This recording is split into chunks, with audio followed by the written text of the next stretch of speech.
Okay. Nice, go ahead. Of course, we saw Mason Appleton today in the line. We've been seeing a little bit more lately. Does he look like someone who's getting closer to returning? Yeah, he's close.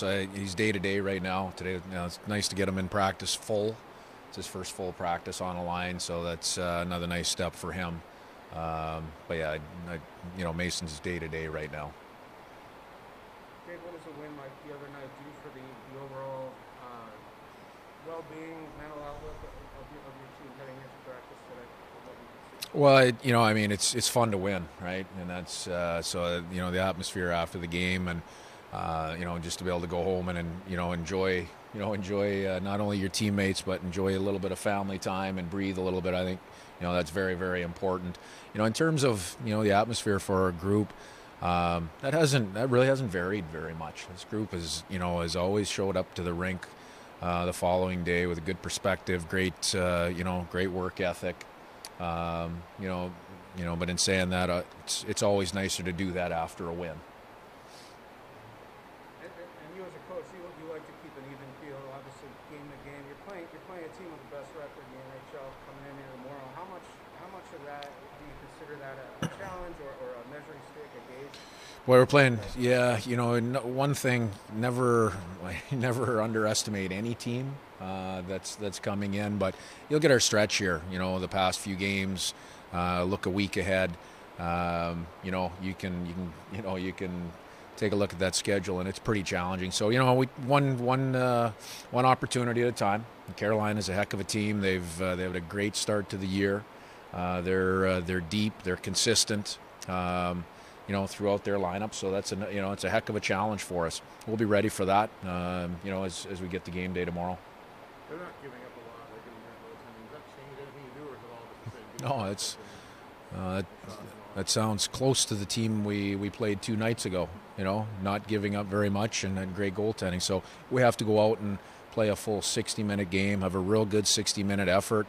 Have some extra effort in certain areas.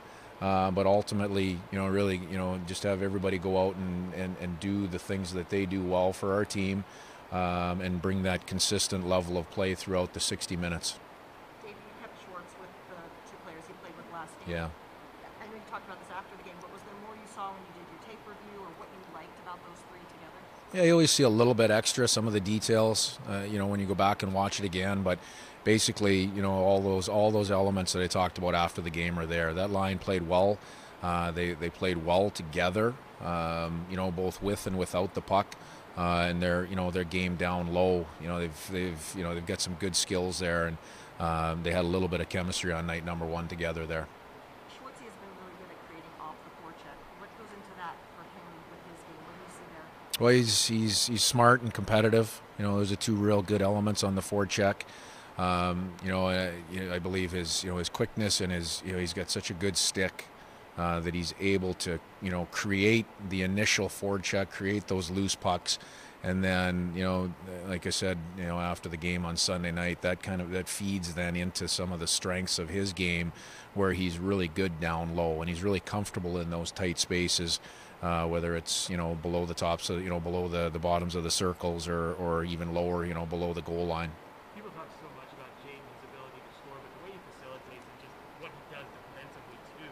Like, are those things that have kind of surprised you? Did you kind of know, like, coming in, like, no, this is what he does, he's just not talking about it? Yeah, no, we knew he had those elements, and those are that again, that for me, a lot of that comes back to competitiveness and just an overall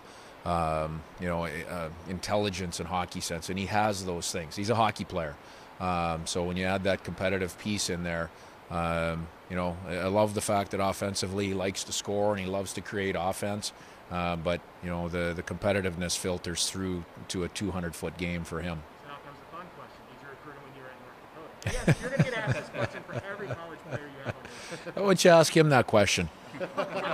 Then we'll get back to you. Are there some hurt feelings? Yeah, we came up short on that one. He and his brothers were great players. Great players. I want to ask you about Kelly Arnbrook waiting out to get his first goal of the season. What can that do as far as a lesson tool for younger players? Number one for Cal. He's worked hard. Right? Starting the year on the COVID protocol list. That's a really hard way to start the year. And then he jumped back into our lineup without a lot of practice time. And we had him playing. In a tough defensive role all the way through, right from the start. So it was tough for him to get going offensively. But he's had the opportunities, especially down the last stretch, and to have one go in for him. I'm sure he was excited. I'm sure you could tell how happy and how excited our entire bench was for him. So I'm sure that I'm sure he breathes a little bit easier and just a little bit looser going into next game. Any effective for practice for him today, coming off that first goal? No, nothing. I mean, he's such a consistent pro. He works hard and he executes really well. He's one of our best players in that regard. He's very, very consistent day in and day out. So didn't see a whole lot different, but maybe like the rest of our team, it's just a little bit more fun to come to the rink after a win, and I'm sure for Yarny a little more fun to come to the rink after a nice night offensively. Your power play has been cooking pretty good ever since Johansson came back. How much impact of that is him coming back and He's a piece of it. His veteran presence, and he's positive, but in a pretty stern way. And he brings that leadership. So he's outstanding, getting us in the zone. And then he's been in that spot that he's in right now for us for a lot of years. And he's seen a lot of different things there. So he brings a nice level of execution, and that's been a part of it for sure. It was good timing to have him come back into our group as our group was starting to get that swagger. He's maybe one of the finishing pieces that came in to to help us get to a good level that we're at. There's still more to go. There's still areas to keep pushing on. Awesome. Great. Okay. Thank you.